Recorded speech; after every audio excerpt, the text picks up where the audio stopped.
بسم اللہ الرحمن الرحیم۔ السلام علیکم، میرا نام فرقان قریشی ہے اور آج آپ سیرت النبی سیریز کی 12ویں قسط دیکھنے والے ہیں۔ آج سے سیریز کا فارمیٹ تھوڑا سا چینج ہو رہا ہے۔ دیکھیے، اب تک ہم نبی کریم حضرت محمد صلی اللہ علیہ وسلم کی مکہ میں گزری زندگی کو ڈسکس کر رہے تھے کہ جس کے متعلق ڈیٹا کوئی بہت زیادہ میسر نہیں تھا۔ چند ایک گنے چنے واقعات تھے کہ جو آپ کے ساتھ شیئر کرنا آسان بھی تھا لیکن اس کے علاوہ انتہائی ضروری بھی، تاکہ آپ کو پتہ چل سکے کہ بعثت کے بعد نبی علیہ السلام کو سب سے زیادہ کن چیلنجز کا سامنا کرنا پڑا تھا۔ لیکن آج والی قسط اور اس کے آگے پھر مدینہ کی طرف ہجرت اور اس کے بعد مدنی زندگی نے ڈسکس ہونا ہے کہ جس کے متعلق بہت زیادہ ڈیٹا موجود ہے۔ ہجرت کے بعد تو صحابہ کرام آپ کو پتہ ہی ہے کہ وہ ایک ایک چیز ریکارڈ کر رہے تھے۔ ہر واقعے کے متعلق تفصیل موجود ہے اور بعض اوقات تو ایک ہی واقعے کے متعلق کئی روایات موجود ہیں کہ جس کی وجہ سے اوبویسلی پھر بعض اوقات اختلاف بھی پیدا ہو جاتا ہے۔ اتنا زیادہ ڈیٹا ان لوگوں کے لیے ایک بہت اچھی بات ہے کہ جو چیزوں کو بہت گہرائی میں اسٹڈی کرنا چاہتے ہیں، کیونکہ اس طرح انہیں پڑھنے کے لیے کافی سارا مٹیریل مل جاتا ہے۔ لیکن دوسری طرف اتنا زیادہ ڈیٹا موجود ہونے کی وجہ سے ہمارے لیے پھر دو چیلنجز بھی کھڑے ہو جاتے ہیں۔ ان میں سے پہلا چیلنج سیریز کی طوالت سے ریلیٹڈ ہے، اور وہ یہ کہ اگر ہم ایک واقعے کو ڈسکس کریں تو بہت ممکن ہے کہ یہ سیریز پھر اگلے 2 سال تک مکمل نہیں ہو سکے گی۔ اس کی میں آپ کو ایک مثال بھی دے دیتا ہوں۔ عموماً سمجھا جاتا ہے کہ ہجرت کے بعد مسلمانوں کی پہلی لڑائی غزوہ بدر ہوئی تھی، لیکن ایسا نہیں ہے۔ بدر سے پہلے کم سے کم 9 چھوٹی لڑائیاں ہوئی تھیں۔ بدر تو پھر بعد میں ایک بڑی لڑائی ہوئی تھی۔ اب آپ اندازہ لگائیں کہ اگر ہم ان تمام واقعات، ان تمام کانفلکٹس کو کور کریں تو سیریز کہاں سے کہاں چلی جائے گی۔ دوسرا چیلنج دراصل آپ سے ریلیٹڈ ہے، اور وہ یہ کہ مدنی زندگی کے زیادہ تر واقعات سے آپ سب واقف ہوں گے۔ مثال کے طور پر ہجرت کا واقعہ لے لیں۔ غار ثور پہ مکڑی کے جالے اور کبوتری کے انڈوں والی ڈیٹیلز، یا مدینہ پہنچنے کے بعد آپ علیہ السلام کی اونٹنی کا حضرت ایوب انصاری رضی اللہ تعالیٰ عنہ کے گھر کے باہر بیٹھ جانا وغیرہ، یہ تمام وہ واقعات ہیں کہ جنہیں آپ سب نے اپنے اپنے بچپن سے سن رکھا ہوگا۔ لہٰذا بجائے کئی بار سنی ہوئی باتوں کو ایک بار پھر سے رپیٹ کرنے کے، میں نے سیریز کا فارمیٹ ہی تھوڑا سا چینج کر دیا۔ اب میں آپ کو ان واقعات کے وہ پہلو بتاؤں گا کہ جو شاید بہت کم لوگوں نے سنے ہوئے ہوں گے۔ مثلاً غزوہ بدر جب ہو رہا تھا تو اس وقت قریب کے پہاڑ پر 2 بھائی کھڑے یہ لڑائی دیکھ رہے تھے، تو انہوں نے کیا حیرت انگیز چیز ہوتے ہوئے دیکھی تھی۔ یہ ایک ایسا واقعہ ہے کہ جو بہت کم لوگوں نے سنا ہوا ہوگا۔ تو اس طرح سیریز بہت زیادہ طویل بھی نہیں ہوگی اور آپ کو وہ انفارمیشن بھی مل جائے گی کہ جو عموماً کم ہی سننے کو ملتی ہے۔ تو چلیں آئیں پھر شروع کرتے ہیں ہم سیرت النبی حضرت محمد صلی اللہ علیہ وسلم کی 12ویں قسط۔ مکہ اور پھر اسپیشلی طائف سے اتنا ناروا سلوک دیکھنے کے بعد تبلیغ کی خاطر نبی علیہ السلام پھر مکہ سے نکل کر دور ان راستوں کی طرف چلے جاتے کہ جہاں سے عرب کے دوسرے قافلے گزرا کرتے تھے۔ آپ علیہ السلام ان کے ساتھ ملاقات کرتے، ان پر اپنی دعوت پیش کرتے، اور ان قافلوں میں پھر جو شریف النفس اور سوچ سمجھ رکھنے والے سمجھدار لوگ ہوتے وہ آپ علیہ السلام کو سنتے، آپ کی باتوں پر غور و فکر کرتے اور پھر واپس جا کر اپنے اپنے علاقوں میں اسلام کو ڈسکس کرتے۔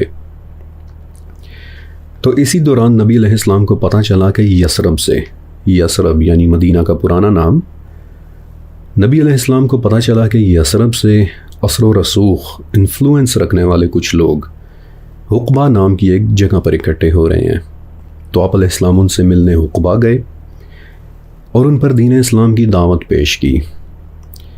اب ان لوگوں کے ساتھ ایک بات بڑی خاص تھی کہ جو عرب کے باقی قبائل میں نہیں تھی، اور وہ یہ کہ یثرب یا مدینہ میں یہودی قبائل بھی رہتے تھے۔ اس لیے مدینہ سے آئے لوگ یہودیوں کی کتابوں اور ان کی پیشن گوئیوں سے بھی اچھی طرح واقف تھے، اور وہ لوگ یہ بات جانتے تھے کہ یہودی کہتے ہیں کہ عنقریب ایک نبی آنے والا ہے، اور یہ بات وہ بہت اچھے سے جانتے تھے، کیونکہ یہودی اکثر انہیں یہ طعنہ بھی دیا کرتے تھے کہ جب وہ نبی آ جائے گا تو اس کے ساتھ مل کر ہم تم لوگوں کو عاد اور سمود کی طرح قتل کریں گے۔ تو مدینہ سے آئے ان لوگوں نے نبی علیہ السلام کے مبارک منہ سے قرآن سنا، سارا دن اس بارے میں سوچتے رہے، اور پھر رات کے وقت آپس میں ایک دوسرے کے ساتھ گفتگو کی کہ یہ تو وہی نبی معلوم ہوتے ہیں کہ جن کا حوالہ دے کر یہودی ہمیں ڈرایا کرتے تھے، تو اچھی طرح سے دیکھ لو، اچھی طرح سے سوچ لو، کہیں ایسا نہ ہو کہ یہودیوں کو بھی ان کا علم ہو جائے اور وہ پہلے آ کر ان کے ساتھ اتحاد کر لیں اور ہمارے ساتھ قتل و غارت شروع کر دیں۔ اور اس طرح مدینہ سے آئے لوگوں نے پہلی مرتبہ نبی علیہ السلام کی دعوت پر ایمان لانا شروع کر دیا، اور عقبہ کے مقام پر ہوئی یہ بیعت تاریخ میں وہ پوائنٹ تھا کہ جس کے بعد عرب کے حالات بدلنا شروع ہو گئے۔ اس کے کچھ دن بعد مدینہ سے چند اور لوگ بھی آئے، انہوں نے بھی رسول اللہ صلی اللہ علیہ وسلم سے ملاقات کی، آپ کے ہاتھ پر بیعت کی کہ جسے بیعت عقبہ ثانیہ کہتے ہیں۔ آپ علیہ السلام پر ایمان لائے، واپس مدینہ جا کر اور لوگوں کو بھی اسلام اور قرآن کے متعلق بتایا، اور یوں رسول اللہ کے مدینہ جانے سے پہلے ہی مدینہ میں اسلام کی روشنی پھیلنا شروع ہو گئی تھی۔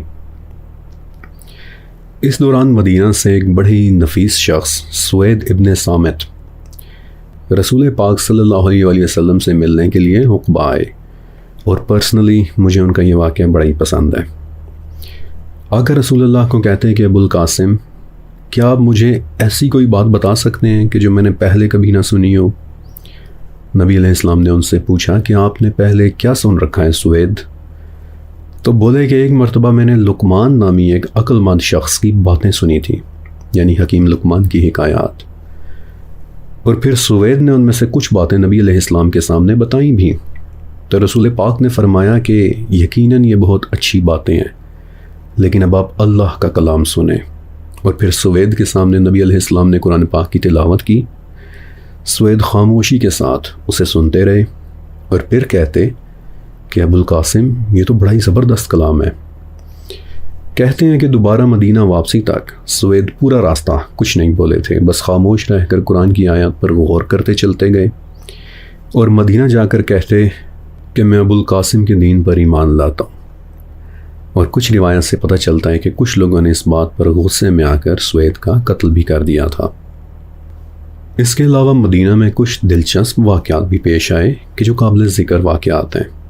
مثلا مدینہ میں ایک شخص تھے عمرو ابن جموح، ان تک بھی رسول اللہ کا پیغام پہنچا، اور دھیرے دھیرے انہیں اسلام پسند بھی آنے لگا، لیکن اندر ہی اندر ڈرتے تھے کہ گھر میں رکھا منات کا بت کہیں ناراضی نہ ہو جائے۔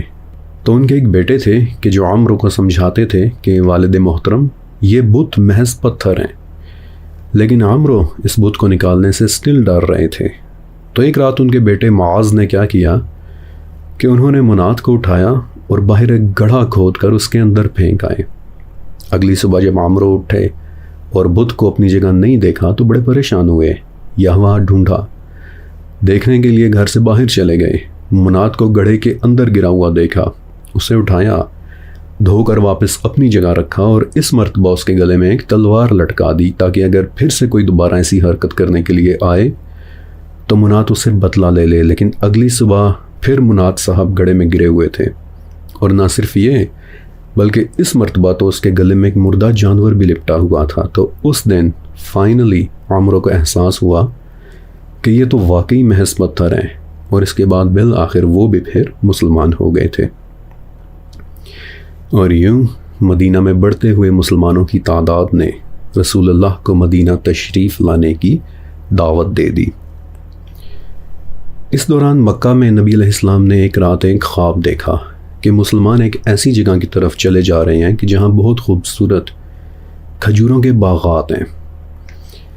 آپ علیہ السلام بیدار ہوئے اور آپ کو لگا کہ یہ تو شاید یمامہ یا ہجر کی وادی ہے، کیونکہ وہ وادیاں بھی دیکھنے میں کچھ ایسی لگتی تھیں۔ لیکن پھر یہ خواب ایک بار پھر سے آیا، اور اس مرتبہ رسول اللہ نے واضح طور پر دیکھا کہ یہ خوبصورت باغات تو مدینہ شہر کی وادیوں میں ہیں، اور اسے دیکھ کر آپ سمجھ گئے کہ اب عنقریب مدینہ کی طرف ہجرت کا حکم آنے والا ہے۔ اور بالآخر ہجرت کا واضح حکم آ ہی کیا۔ سورہ اسراء کی اس آیت کے ساتھ کہ اے میرے رب مجھے جہاں داخل کر سچائی سے داخل کر اور مجھے جہاں سے نکال سچائی کے ساتھ نکال۔ تو اس کے بعد نبی علیہ السلام نے مسلمانوں کو ایک ایک کر کے مکہ سے باقاعدہ مدینہ شفٹ ہونے کا حکم دے دیا۔ لیکن یہ مت سوچئے گا کہ یہ کوئی بہت آسان ٹاسک تھا کہ وہ لوگ بس مکہ سے گھوڑوں پر بیٹھے اور مدینہ چلے گئے، نہیں، بلکہ اس دوران کئی افسوسناک واقعات بھی پیش آئے۔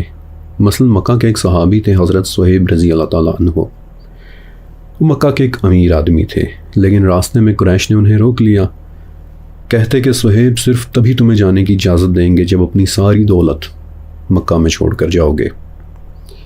ایک طرف اسلام تھا اور دوسری طرف ساری زندگی کی کمائی ہوئی دولت، لیکن صہیب کا جواب واضح تھا، کہتے کہ دولت رکھ لو لیکن اسلام کو میں نہیں چھوڑ سکتا۔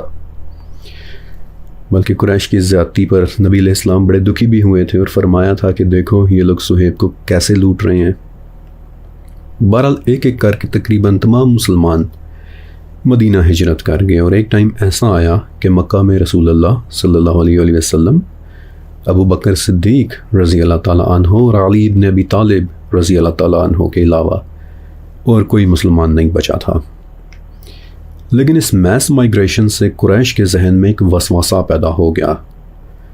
انہیں لگنے لگا کہ ان لوگوں نے شاید مدینہ والوں کے ساتھ کوئی ڈیل کر لی ہے، اور اب ہمارے ساتھ ایک بڑی لڑائی کی خاطر یہ لوگ مدینہ میں اکٹھا ہو رہے ہیں۔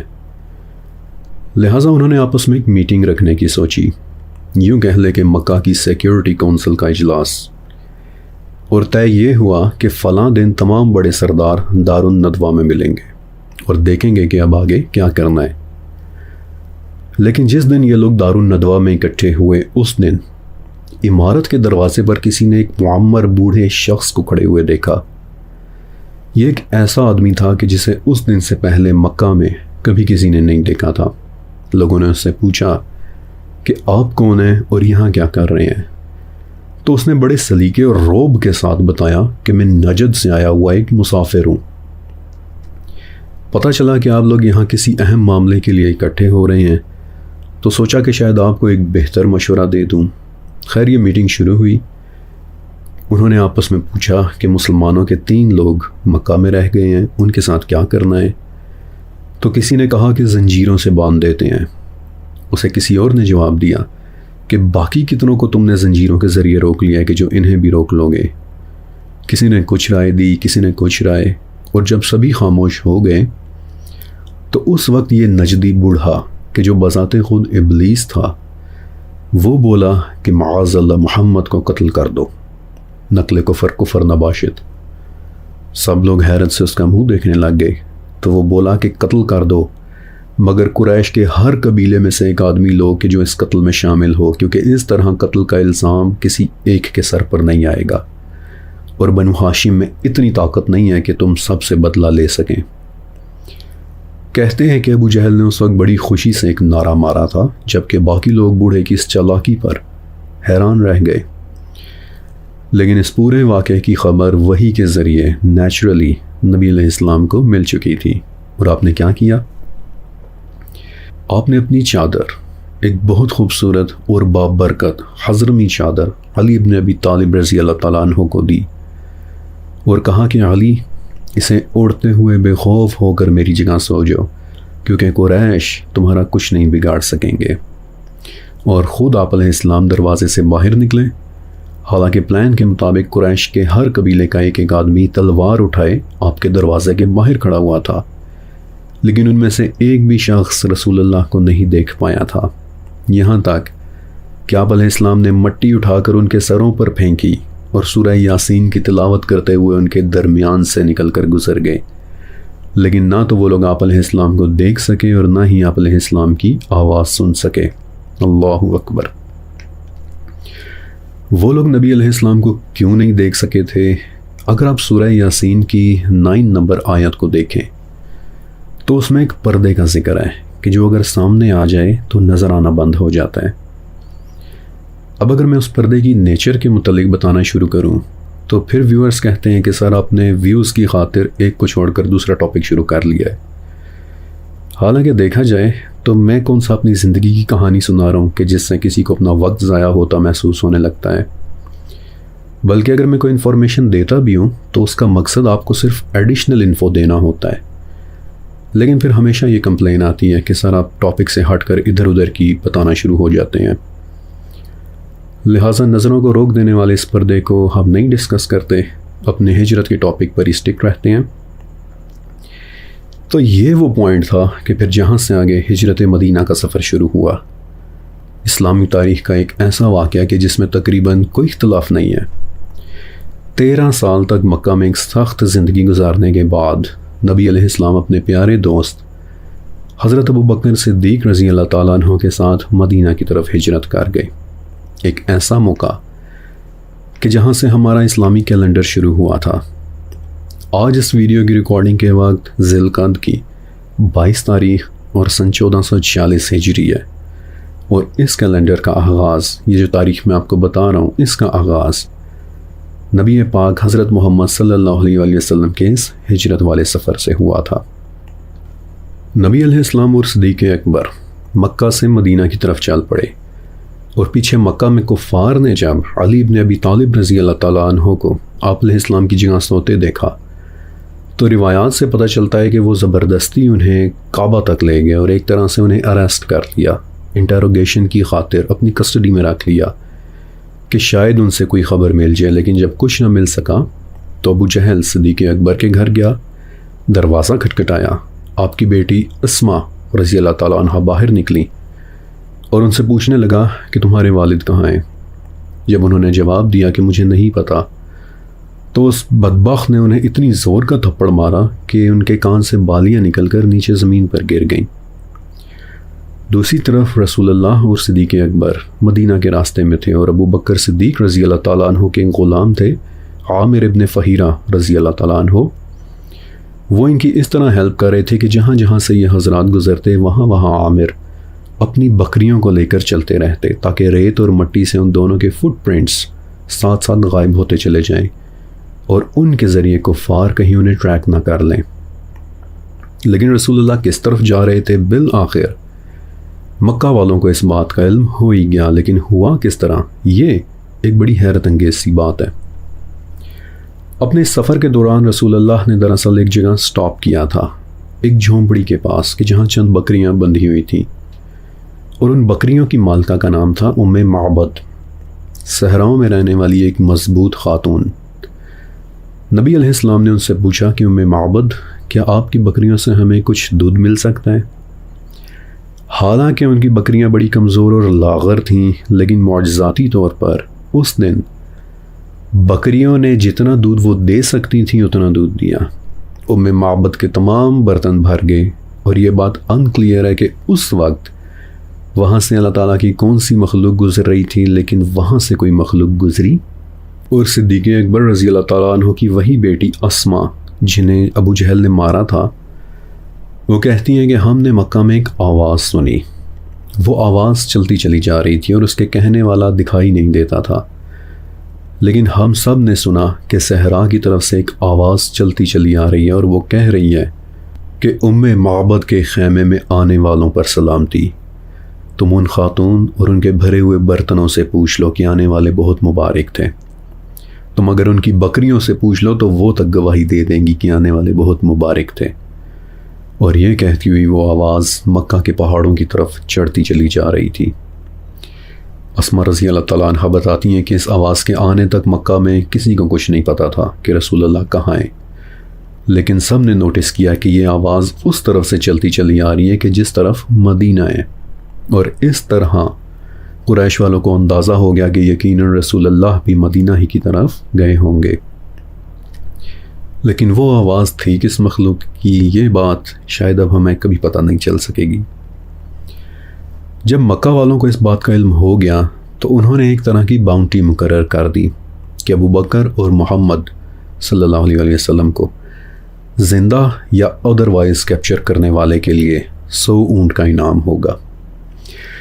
آج کی تاریخ میں یہ رقم تقریباً 7-8 کروڑ روپیہ بنتی ہے، اور اس وقت تو آپ امیجن کر سکتے ہیں کہ یہ کتنی بڑی بات رہی ہوگی۔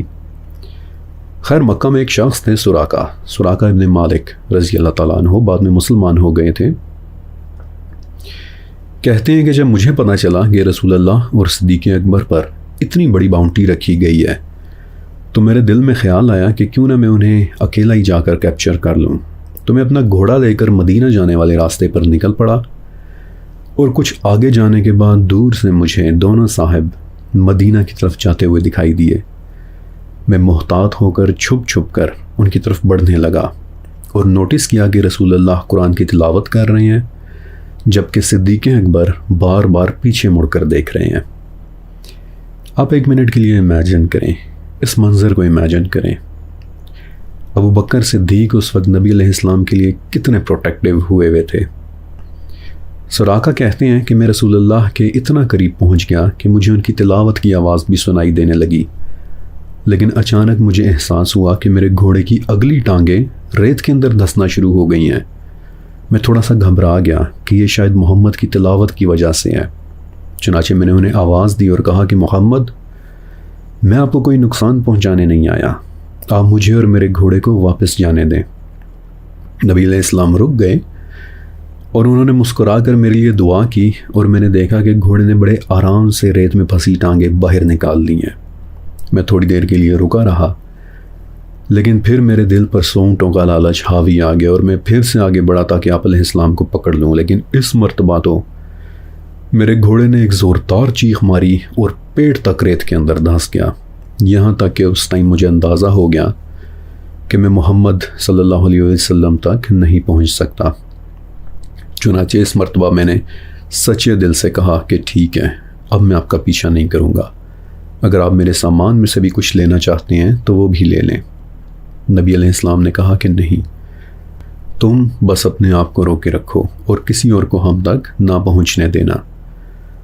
لیکن پھر اچانک رسول اللہ خاموش ہو گئے اور پھر بولے کہ سراقہ، اس وقت تمہارا کیا حال ہوگا کہ جب تمہیں کسرا کے کنگن پہنائے جائیں گے۔ آپ امیجن کریں کہ جب نبی علیہ السلام خاموش ہوئے ہوں گے اور پھر اچانک سے کتنی بڑی سٹیٹمنٹ دی ہوگی۔ ان مناظر کو امیجن کر کے جسم میں ایک لہر سی دوڑ جاتی ہے۔ سراقہ نے پوچھا، آپ کا مطلب کسرا یعنی ایران کا بادشاہ، کیا اس کے کنگن میرے ہاتھوں میں ہوں گے؟ آپ نے فرمایا ہاں۔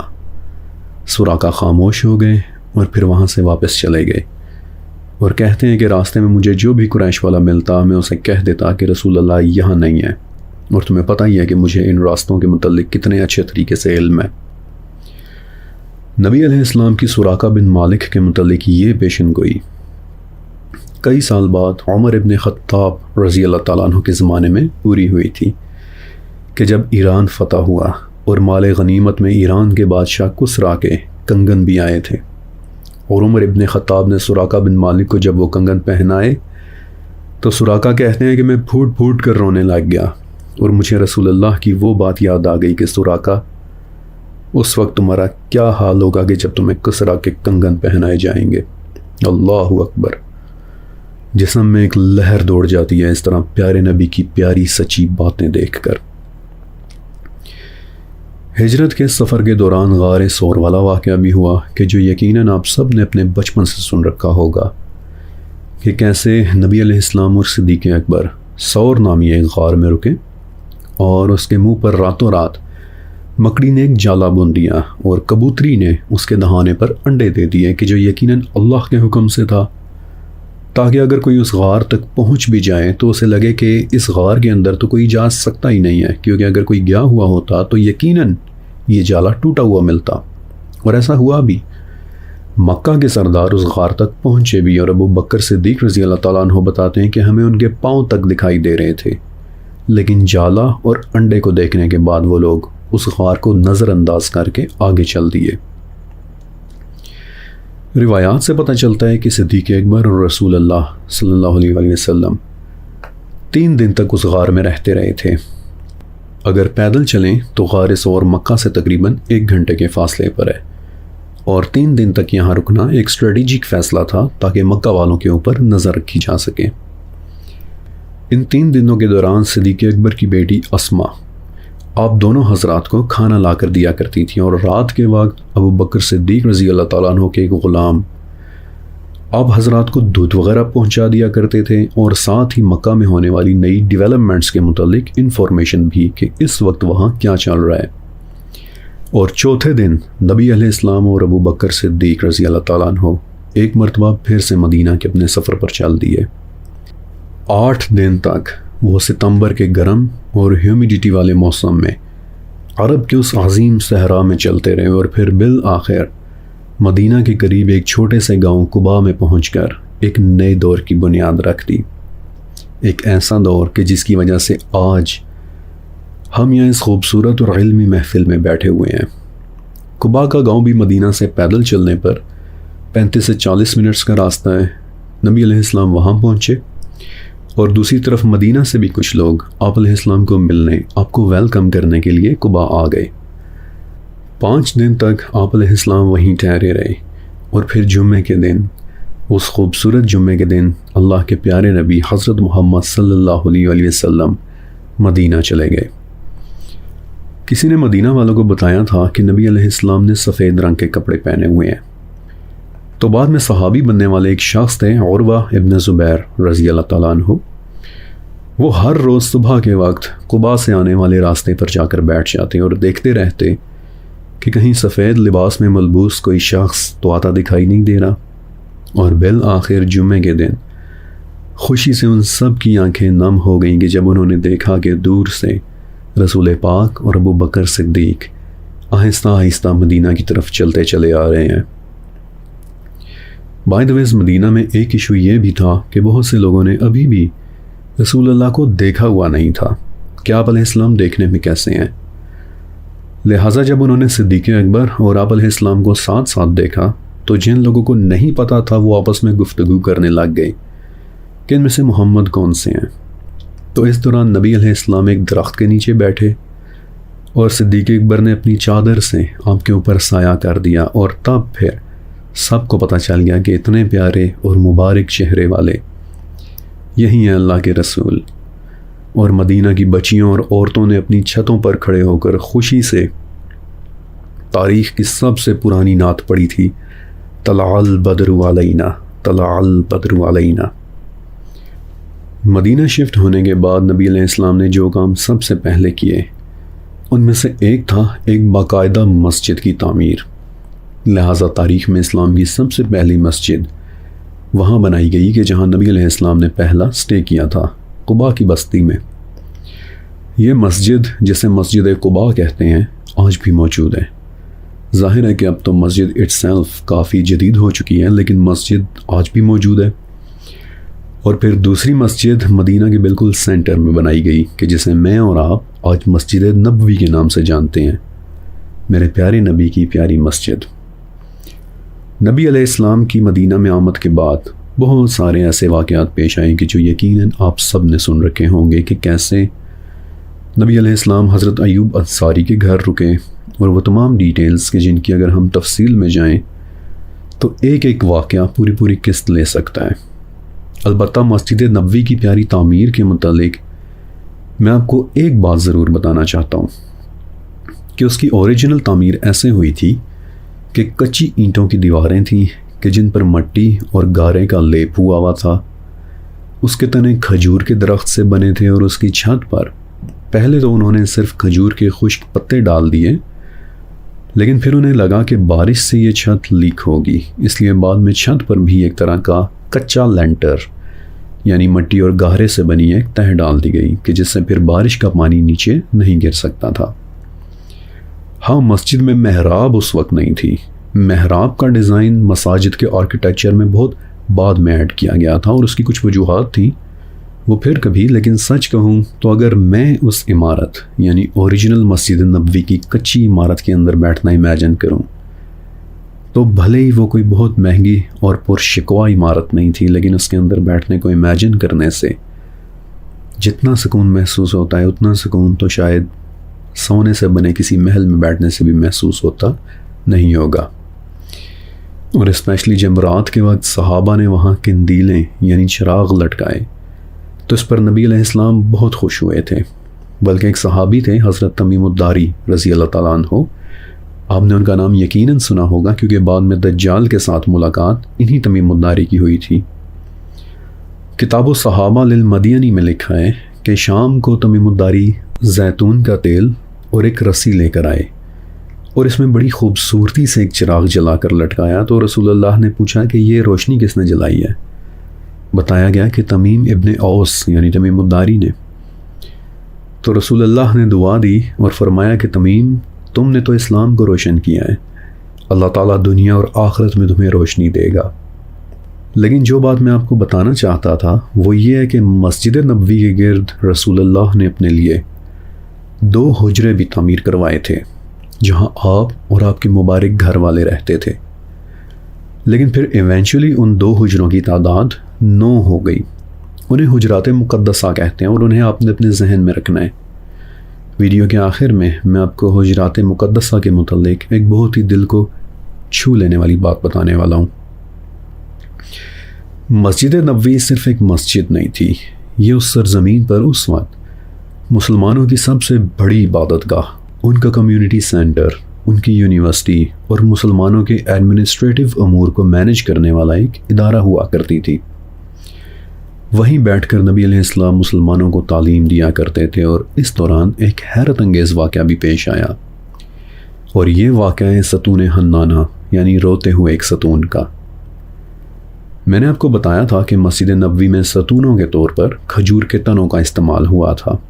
تو ایسا ہی ایک تنا تھا کہ جس سے ٹیک لگا کر نبی علیہ السلام صحابہ کو قرآن کی تعلیم دیا کرتے تھے. لیکن پھر جیسے جیسے صحابہ زیادہ ہوتے گئے ان کا آپ علیہ السلام کو دیکھنا مشکل ہوتا گیا، کیونکہ ظاہر ہے کہ باقی سب کی طرح نبی علیہ السلام بھی زمین کے اوپر انہی کے لیول پر بیٹھے ہوتے تھے. تو انس بن مالک رضی اللہ تعالیٰ عنہ بتاتے ہیں کہ ہم نے رسول اللہ کو 2 قدموں اونچا ایک چھوٹا سا ممبر بنا کر دے دیا تاکہ آپ تنے سے ٹیک لگانے کے بجائے ممبر پر بیٹھ کر خطبہ دے سکیں اور تمام صحابہ آپ کو دیکھ بھی سکیں. لیکن جس دن نبی علیہ السلام نے ستون سے ٹیک لگانی چھوڑی، اس دن انس بن مالک بتاتے ہیں کہ ہم نے اپنے کانوں سے سنا کہ تنے میں سے ایسی آواز آ رہی ہے کہ جیسے کوئی گم شدہ بچہ بلک بلک کر رو رہا ہوتا ہے. نبی علیہ السلام ممبر سے اترے، چل کر اس ستون تک گئے، اسے اپنے سینے سے لگایا. لیکن انس بتاتے ہیں کہ جو ہی آپ نے اسے چھوا وہ مزید اونچی آواز میں زور زور سے ہچکیاں لے کر رونے لگا. آپ نے قریب ہو کر اس سے سرگوشی میں کوئی بات کہی اور تب کہیں جا کر وہ ستون خاموش ہوا تھا. صحابہ بتاتے ہیں کہ وہ ستون ایسے رو رہا تھا کہ جیسے کوئی بچہ روتا ہے. زیادہ تر لوگوں نے اس واقعے کو یہیں تک رپورٹ کیا ہے، لیکن میری خواہش تھی کہ اس بات کی مزید ڈیٹیلز میں جاؤں کہ نبی علیہ السلام نے اس ستون کو کیا کہا تھا، اور بالآخر وہ انفارمیشن مجھے وفاء الوفا کے اندر مل ہی گئی کہ اللہ کے پیارے نبی نے اس کے پاس ہو کر فرمایا تھا کہ چپ ہو جا، کیا تو اس بات پر راضی ہوگا کہ میں تجھے جنت میں لگوا دوں کہ جہاں سے جنتی تیرا پھل توڑ توڑ کر کھائیں گے. اور آپ علیہ السلام کی یہ بات سن کر پھر وہ تنا خاموش ہوا تھا، ورنہ صحابی بتاتے ہیں کہ ہمیں تو لگا کہ قیامت تک وہ تنا ایسے ہی روتا رہے گا. اس واقعے کے بعد اللہ کے نبی اکثر خطبے سے پہلے اور بعد میں بھی پیار سے اس ستون پر ہاتھ پھرا کرتے تھے اور صحابہ اس ستون کو ستون حنانہ کہہ کر ریفر کرتے تھے، یعنی روتا ہوا ستون. رسول اللہ کی وفات کے بعد اس تنے کو بھی ایک صحابی ابی ابن کعب رضی اللہ تعالیٰ عنہ اپنے ساتھ لے گئے تھے، یہاں تک کہ پھر ایک وقت آیا کہ یہ تنا مکمل طور پر خشک ہو گیا اور دیمک نے اسے کھا لیا، یعنی ایک طرح سے اس تنے کی بھی وفات ہو گئی. اور آج وہ تنا ایک خوبصورت درخت بن کر اللہ کی جنتوں میں شاید کہیں موجود ہوگا، جنتیوں کو اپنے میٹھے پھل کھلاتا ہوا، رونے کے بجائے خوش ہوتا ہوا. ہجرت کے پہلے سال اذان طے ہوئی تھی. اس کا پورا واقعہ کافی طویل ہے اور مجھے اندازہ ہے کہ شاید آپ نے سنا بھی ہوگا، بٹ اینی ہاؤ مختصر ورژن یہ ہے کہ نماز پڑھنے کے لیے مسلمان مسجد میں اکٹھے تو ہوتے تھے، لیکن انہیں بلانے کا باقاعدہ کوئی طریقہ کار نہیں تھا. تو ایک رات ایک صحابی زید ابن ثعلبہ رضی اللہ تعالیٰ عنہ کو اللہ تعالیٰ نے خواب میں اذان کے الفاظ سکھا دیے. زید نے وہ خواب آ کر نبی علیہ السلام کو سنایا تو اس وقت عمر ابن خطاب رضی اللہ تعالیٰ عنہ بھی وہیں بیٹھے ہوئے تھے، تو وہ فوراً بول اٹھے کہ یا رسول اللہ، بالکل یہی خواب آج سے کچھ دن پہلے میں نے بھی دیکھا تھا، لیکن میں خاموش رہا تھا کہ کہیں یہ محض میرا ایک خواب ہی نہ ہو۔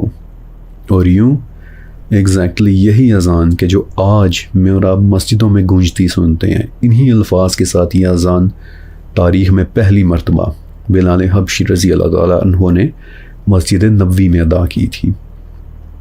اسی سال رمضان کے روزے فرض ہوئے، لیکن اسی سال ایک واقعہ اور بھی ہے کہ جو سننے میں بڑا حیرت انگیز سا ہے۔ ہوا یوں کہ رسول اللہ صلی اللہ علیہ وآلہ وسلم کو پتہ چلا کہ مکہ سے آنے والے کچھ صحابہ بیمار ہو گئے ہیں، تو آپ علیہ السلام نے ایک دعا کی کہ اے اللہ، ہمارے مدینہ کو صحت مند بنا دے اور اس کی بیماریوں کو جحفہ منتقل کر دے۔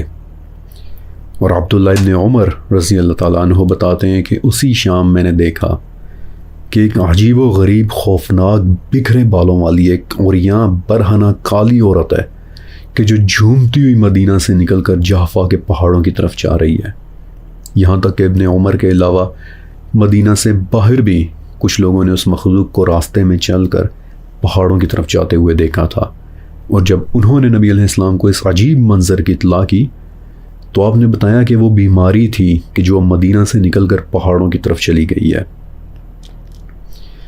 اللہ کے نبی اکثر مدینہ کے لیے دعا کیا کرتے تھے اور فرمایا کرتے تھے کہ اے اللہ، ابراہیم نے مکہ کے لیے دعا کی تھی، میں تجھ سے مدینہ کے لیے دعا کرتا ہوں۔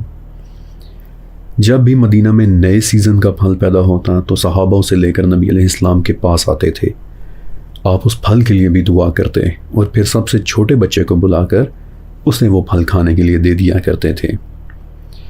مدینہ ایک بہت اہم شہر ہے، اس نے قیامت سے پہلے ایک بہت بڑا رول پلے کرنا ہے۔ ظاہر ہے کہ قیامت کی نشانیاں آج کی اس نشست کا ٹاپک نہیں ہے، لیکن اگر کبھی میں نے اینڈ آف ٹائمز یا قیامت کی نشانیوں پر کوئی سیریز بنائی تو آپ دیکھیں گے کہ مدینہ آگے چل کر کتنا اہم ہو جائے گا۔ بلکہ وہ بڑی مشہور ایک حدیث ہے بھی کہ دجال ہر شہر کو روند ڈالے گا سوائے مکہ اور مدینہ کے، لیکن مدینہ 3 مرتبہ لرزے گا اور اس میں موجود ہر کافر اور منافق نکل کر دجال کی طرف اس کے پاس چلا جائے گا۔ اس بات کا کیا مطلب ہوا؟ یہ کبھی اینڈ آف ٹائم سیریز بنی تو انشاءاللہ اس میں ڈسکس کریں گے۔ لیکن ان تمام واقعات کے دوران ایک بڑی ہی عجیب بات ہو گئی۔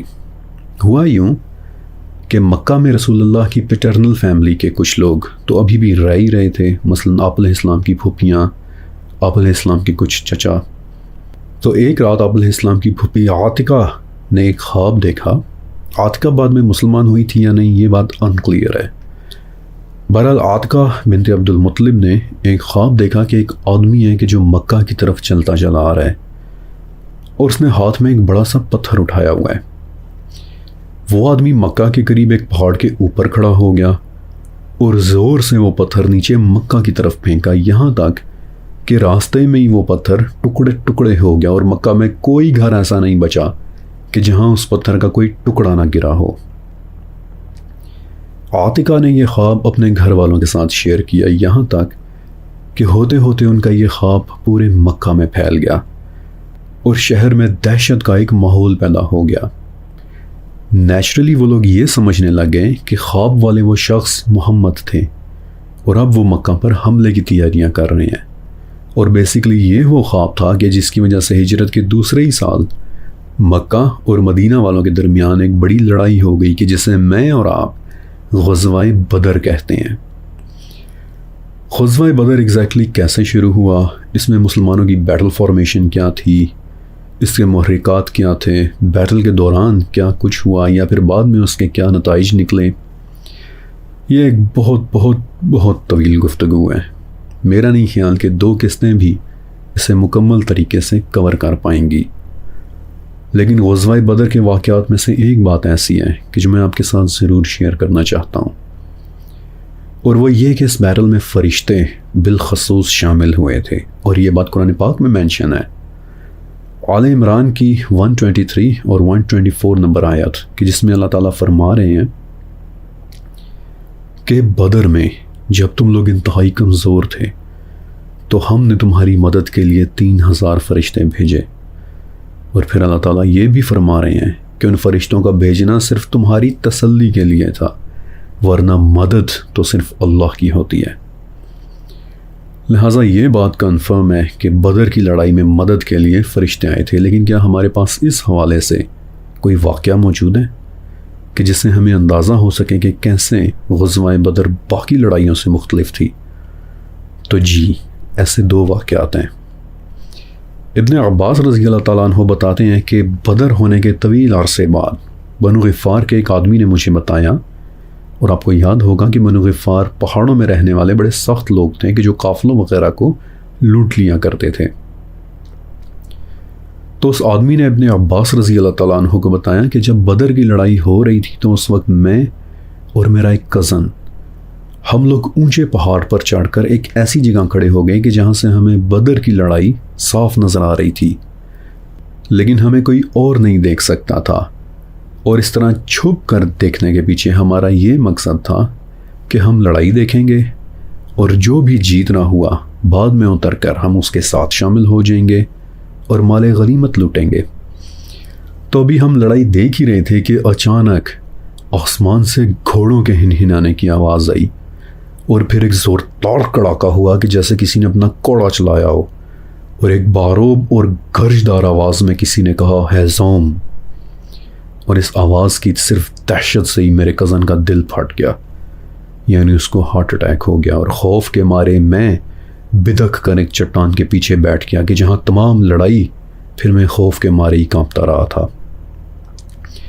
بائی دا وے اس لفظ ہیزوم کے متعلق ابھی میں ایک بات شیئر کروں گا بھی، لیکن ایک اور واقعہ کہ جو نیچے بدر کے میدان میں لڑائی لڑنے والے ایک صحابی نے سنایا تھا۔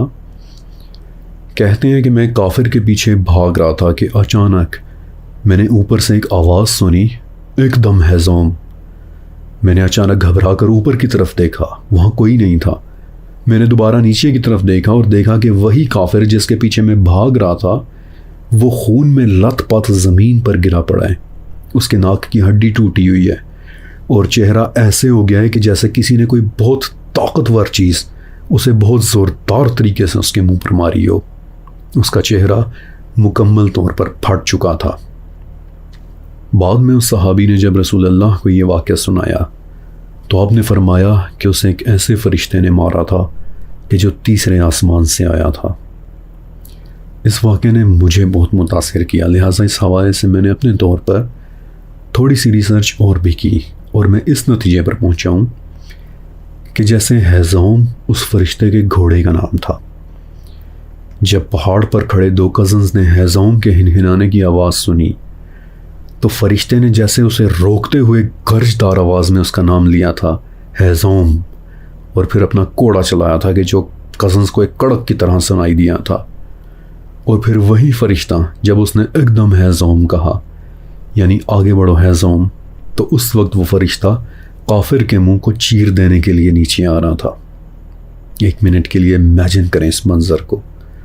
اللہ اکبر، کیسا طاقتور فرشتہ اور کیسا ہی طاقتور گھوڑا ہوگا ہیزوم۔ بہرحال بدر مسلمانوں کے لیے ایک بہت بڑی وکٹری تھی۔ اس میں کفار کے کئی بڑے سردار مارے گئے، ابو جہل فار ایگزامپل۔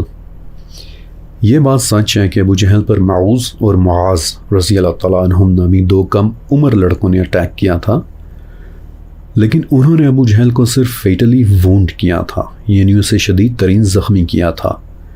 لیکن جب لڑائی ختم ہو گئی تو عبداللہ ابن مسعود رضی اللہ تعالیٰ عنہ نے دیکھا کہ ابو جہل تو ابھی تک زندہ ہے اور اس کی سانسیں سٹل چل رہی ہیں۔ تو ابن مسعود اس کے قریب کھڑے ہوئے اور بولا کہ اللہ کے دشمن، کیا آج تجھے یقین آیا کہ کیسے اللہ نے تجھے رسوا کیا ہے؟ تو آگے سے آپ اس کا تکبر دیکھیں کہ اس وقت بھی وہ بولا کہ دکھ تو اس بات کا ہے کہ موت ہوئی بھی تو کسانوں کے ہاتھوں، کاش کہ مجھے کسی جنگجو نے مارا ہوتا۔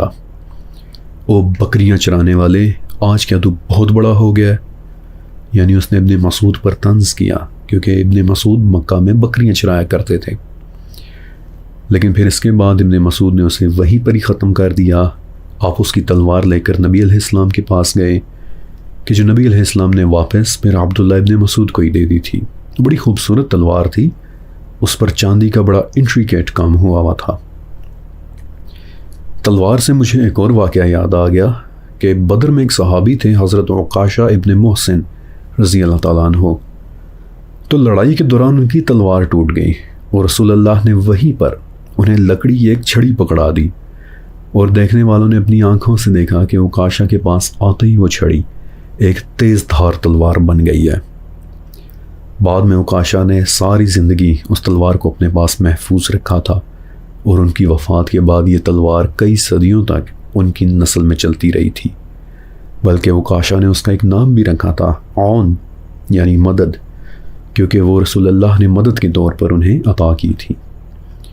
بہرحال بدر میں مسلمانوں کی فتح ہوئی، اور جتنے بھی کفار کی لاشیں تھیں وہ نبی علیہ السلام نے ایک بڑے سے گڑھے کے اندر ایک ساتھ پھینکوا دی، اور خود آپ علیہ السلام اس گڑھے کے کنارے کھڑے تھے، اور صحابہ نے دیکھا کہ آپ نام لے لے کر ان مرے ہوں کو مخاطب کر کے کہہ رہے ہیں کہ اے فلاں ابن فلاں، کیا اب تجھے اللہ کے وعدے پر یقین آیا؟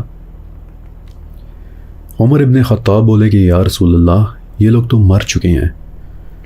تو نبی علیہ السلام نے فرمایا کہ یہ مجھے تم سے زیادہ سن رہے ہیں، فرق صرف اتنا ہے کہ آج یہ جواب نہیں دے رہے۔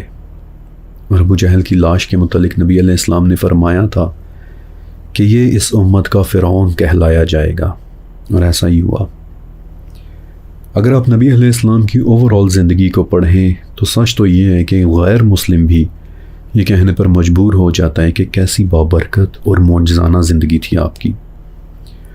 مثلا انس بن مالک رضی اللہ تعالیٰ عنہ بتاتے ہیں کہ ایک مرتبہ رسول اللہ ممبر پر کھڑے خطبہ دے رہے تھے کہ ایک آدمی کھڑا ہوا اور بڑے لجاجت آمیز لہجے میں بولا کہ یا رسول اللہ، خشک سالی اپنے عروج پہ ہے، مال ختم ہو گیا، مویشی ہلاک ہو گئے ہیں، اور ہمارے بچے بھوکا رہنے پر مجبور ہو گئے ہیں، آپ ہمارے لیے دعا کر دیں۔ انس بتاتے ہیں کہ اللہ کے نبی نے دعا کے لیے اپنے ہاتھ اوپر کیے، اور ابھی اپنے ہاتھ نیچے بھی نہیں کیے تھے کہ آسمان پر بڑے بڑے گہرے کالے بادل اکٹھا ہونا شروع ہو گئے ہیں، اور ابھی آپ ممبر سے نیچے اترے بھی نہیں تھے کہ آسمان سے بارش کے قطرے ٹپکنے لگے تھے، اور پھر سارا دن بارش ہوتی رہی تھی، یہاں تک کہ دوسرے دن بھی بارش ہوتی رہی، تیسرے دن بھی، حتیٰ کہ پورا ہفتہ گزر گیا، اور ایک مرتبہ پھر سے وہ آدمی فریاد کرتے ہوئے بولا کہ یا رسول اللہ، اب تو ہماری عمارتیں بھی گرنے لگ گئی ہیں، دعا کریں کہ یہ بارش رک جائے۔ اور دوبارہ اللہ کے نبی نے دعا کی، اور تب کہیں جا کر وہ بارش رک پائی تھی۔ جس دروازے سے وہ بادل آئے تھے اسی دروازے میں وہ بادل واپس چلے گئے۔ پھر علی ابن ابی طالب رضی اللہ تعالیٰ عنہ، ایک مرتبہ لوگوں نے نوٹس کیا کہ آپ وہ کپڑے پہنتے ہیں کہ جو آپ کو پسند ہوتے ہیں، یعنی دل کیا تو صرف ایک کرتا پہن کر آ گئے، چاہے شدید سردی کیوں نہ ہو، اور دل کیا تو آپ نے گرم چادر اوڑھ لی، چاہے کڑکتی گرمی کیوں نہ ہو۔ تو لوگوں نے پوچھا کہ علی، آپ کو سردی یا گرمی نہیں لگتی؟ تو ابن ابی طالب بتاتے ہیں کہ ایک مرتبہ میری آنکھیں خراب ہو گئی تھیں، تو رسول اللہ نے ان پر اپنا لعاب دہن لگاتے ہوئے میرے لیے دعا کی تھی کہ اے اللہ، اس پر سے سردی اور گرمی کا اثر دور کر دے۔ تو اس دن سے لے کر آج تک مجھے ہمیشہ ایک خوشگوار موسم محسوس ہوتا ہے، نہ ہی مجھے شدید سردی لگتی ہے اور نہ ہی تیز گرمی۔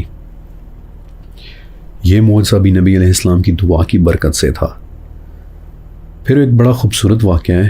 مدینہ میں ایک خاتون تھیں، ام اسحاق رضی اللہ تعالیٰ عنہ۔ یہ ان خواتین میں سے تھیں کہ جو مکہ سے ہجرت کر کے مدینہ آئی تھیں، لیکن مکہ سے آتے ہوئے ان کے ساتھ ایک بڑا ہی تکلیف دہ واقعہ ہو گیا تھا۔ ام اسحاق کا ایک چھوٹا بھائی تھا کہ جو انہیں بہت ہی پیارا تھا، لیکن جب وہ مکہ سے آ رہی تھیں تو ان کا شوہر کہ جو ایک کافر تھا، اس نے غصے میں آ کر بدلہ لینے کے لیے ام اسحاق کی سب سے پیاری چیز یعنی ان کے چھوٹے بھائی کو قتل کر دیا کہ جاؤ، یہ تمہارے مسلمان ہونے کی سزا ہے۔